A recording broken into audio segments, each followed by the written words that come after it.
Hello friends, आप सभी का स्वागत है क्लास 11 चैप्टर के एमसीक्यूज में। आज हम पढ़ेंगे क्लास 11 का कंटिन्यूटी चैप्टर। अगर आपको हमारे वीडियो पसंद आए तो हमारे चैनल को लाइक, शेयर एंड सब्सक्राइब कीजिए। कंटिन्यूटी चैप्टर में सबसे पहले हम पढ़ते हैं कंटिन्यूटी होती क्या है किसी पॉइंट पर।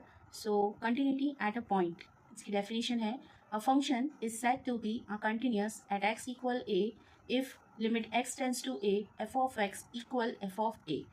और एक और डेफिनेशन होती है कंटिन्यूटी की, limit x tends to a negative f x equal to limit x tends to a positive f x equal f of a।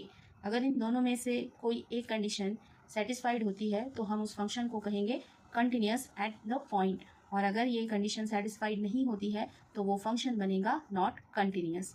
आइए देखते हैं इस पर बेस कुछ एमसीक्यूज। हमारा पहला क्वेश्चन है, if f of x equal to 1 minus sine x plus cos x upon 1 plus sine x plus cos x for x is not equal pi is continuous at x equal pi, then f of pi equal. f of pi की value हमें बतानी है। A B C D 4 option है हमारे पास। देखते हैं इसे solve करके कौन सा ऑप्शन हमारा इसका सही आंसर आता है। तो सबसे पहले इसे सॉल्व करने के लिए हमें गिवन है कि फंक्शन कंटिन्यूअस है, तो सबसे पहले हम उसी का यूज करेंगे।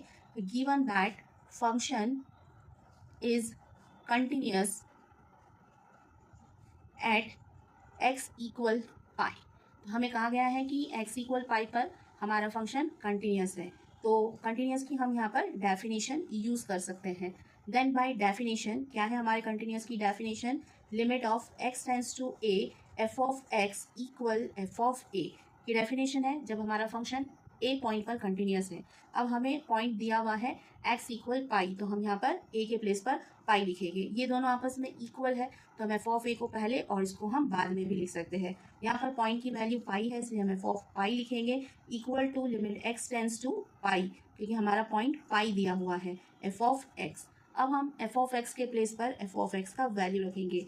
Then f of pi equal to limit of x tends to pi, f of x का वैल्यू है हमारा 1 minus sine x plus cos x upon 1 plus sine x plus cos of x. So इस function पर हमें limit apply करना है, तो limit apply करते हैं, x टेंड्स टू पाई रखकर देखते हैं क्या आता है। जैसे ही हम यहाँ पर पाई रखेंगे, साइन पाई का वैल्यू जो है वो हमारा 0 होता है और कॉस ऑफ पाई का वैल्यू -1 होता है।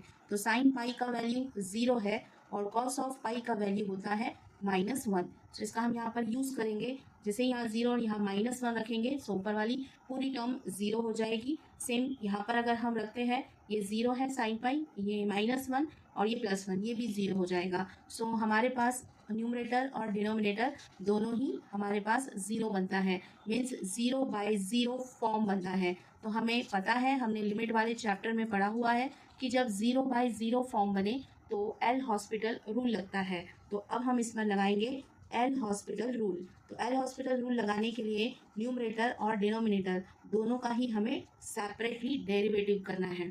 तो चलिए करते हैं। 1 का डेरिवेशन 0 माइनस साइन एक्स का डेरिवेशन होता है कॉस ऑफ एक्स, और कॉस ऑफ एक्स का डेरिवेशन होता है माइनस का साइन ऑफ एक्स। ये हमने डेरिवेटिव के चैप्टर में पढ़ा है। तो आप हमारे क्लासेस के जो वीडियोस है इस पर हमने लिमिट वाले चैप्टर्स पर भी वीडियो बनाए हैं, तो आप वहाँ पर लिमिट वाले चैप्टर में देख सकते हैं कि एल हॉस्पिटल रूल कैसे अप्लाई होता है, और हमने डेरिवेटिव पर भी एक वीडियो बनाया है, सो आप वहाँ से डेरिवेशन भी सीख सकते हैं। सो न्यूमरेटर का डेरिवेशन हो चुका है, 1 का डेरिवेशन 0 प्लस में साइन एक्स का डेरिवेशन होता है cos of x, and cos of x का डेरिवेशन होता है माइनस का साइन ऑफ एक्स। तो ये हमने किया है इसका डेरिवेशन। सो हमें इसका डेरिवेटिव मिलता है f of pi equal to limit x tends to pi minus cos x x minus sine x upon cosec x minus sine x. अब हम इस पर लिमिट अप्लाई करके देखते हैं। x टेंड्स टू पाई रखेंगे, सो ये रहा माइनस का, ये कॉस ऑफ पाई है minus sine of pi upon cos of pi minus sine of pi. और हमें मालूम है कि कॉस ऑफ पाई का वैल्यू है -1 माइनस साइन पाई का वैल्यू है 0, कॉस ऑफ पाई का वैल्यू है -1 माइनस साइन ऑफ पाई का वैल्यू है हमारा 0। सो ये सॉल्व करने पर हमें मिलता है 1 minus 0 upon -1 minus 0 which is -1। सो हमारे इस क्वेश्चन का आंसर आता है -1। सो हमें एफ ऑफ पाई का वैल्यू फाइंड आउट करना था। सो हमारा एफ ऑफ पाई का आंसर आता है, हमारे क्वेश्चन का आंसर आता है एफ ऑफ पाई इक्वल -1, जो कि ऑप्शन नंबर ए में है। तो हमारे इस क्वेश्चन का आंसर है ऑप्शन नंबर ए।